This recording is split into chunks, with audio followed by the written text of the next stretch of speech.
দ্বিতীয় দিন কাজে বেরোবার সময় যে আমি মেরাজকে ছেড়ে চলে যাব, সত্যি অনেকটাই খারাপ লাগছে। তো কেন আমি মেরাজকে ছেড়ে চলে যাচ্ছি আজকে তোমাদের সম্পূর্ণ বলবো।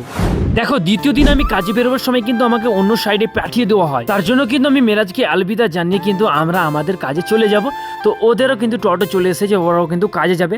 তো আমরা র্যাপিডো বুক করেছিলাম এবং র্যাপিডো বুক করার সাথে সাথে কিন্তু আমাদের অটো চলে আসে এবং অটো থেকে আমরা চলে আসি যে বিল্ডিংয়ে আমরা আজকে কাজ করব। আর এখানে আসার পর আমি জানতে পারলাম যে আলিমুদ্দিন ও শিশু এসেছিল যে বিল্ডিংয়ে কাজ করার সাথে, সেই বিল্ডিংয়ে আমাদেরকে পাঠিয়ে দেওয়া হয়েছিল। তারপরে আমরা আলিমুদ্দিনকে কল করে তাকে ডাকলাম যে কোথায় আছো, তুমি বেরিয়ে আসো। তারপরে কিন্তু আমাদের ব্যাগগুলো সবগুলো আমরা কিন্তু রুমে রাখলাম। তারপরে আমরা চলে আসি এই জায়গাটাতে কাজ করার জন্য।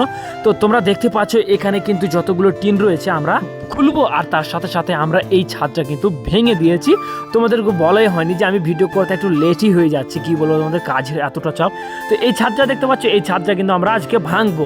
তো ওখানে কিন্তু আলিমুদ্দিন, শিশু আর একজন কিন্তু ওরা চলে গিয়েছিল। তারপরে কিন্তু আমি আর আমার সাথে যে ছেলেটা কালকে কাজ করেছিল, আমরা দুজন মিলে কিন্তু এই ছাদটাকে ভাঙবো। তোমরা দেখতে পাচ্ছ ওদের কিন্তু অ্যালবাস্টার প্রায় করা কমপ্লিট হয়ে গেছে। তারপর কিন্তু শিশু চলে আসে। তারপর আমি শিশুকে নিয়ে আমি কিন্তু একটা ক্লিপ ভিডিও নিয়ে নিই যে আমরা কিভাবে কাজ করি, তোমরা দেখো শুধু। আর এখানে গ্যাস কাটিং করতে করতে আলিমুদ্দিন জাঙ্গিয়াটা পুড়িয়ে দিয়েছিল।